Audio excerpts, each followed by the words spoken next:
We are learning some disturbing details about the children's mother. Good evening, everybody. I'm Keith Kunz. I'm Ann Nyberg. Police have not yet officially identified the children's mother, but News 8 has learned her identity and more about her criminal past. News 8's Tina Detel joins us live in East Haven with more. Tina?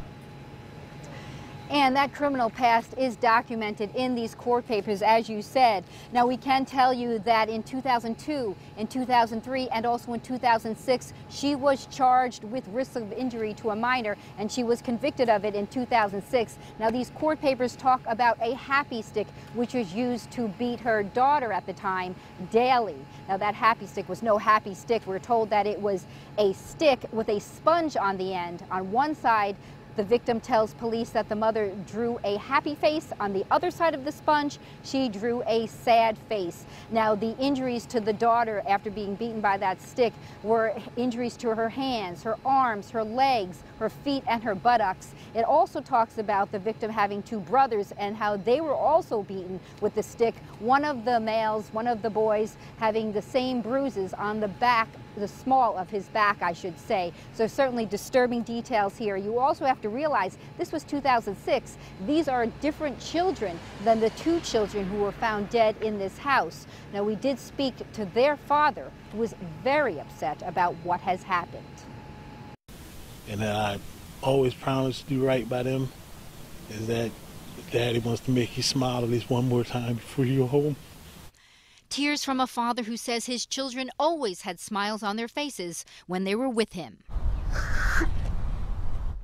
Michael Moore says lots of praying and lots of prayers are getting him through this awful time. He spoke with reporters, sharing memories of his 8-year-old son, Darren. Fun-loving 8-year-old boy that just loved life to the fullest. Moore also spoke of his 6-year-old daughter, Alicia, who along with her brother were found in their gas-filled house in East Haven. They were unresponsive. She did everything she did, she excelled in. She was, very wise beyond her years. And in talking with Alicia, it would be just like standing here talking to me or another adult. One reason Moore is speaking out is to thank people for their support and hopefully receive more through a Pay It Forward fund to pay for his children's funeral expenses. He would not speak about the children's mother, who was also found in the Strong Street home Tuesday, the day after she turned 36. She was injured and may now be under investigation. No, that's not my concern right now. It's not my focus, not my concern. They played very nice together. It was very cute, to see siblings play together. Neighbors, too, are focusing on the children and leaving their mother's fate up to East Haven police. It's a very difficult situation, but I totally believe she has to be accountable for her actions.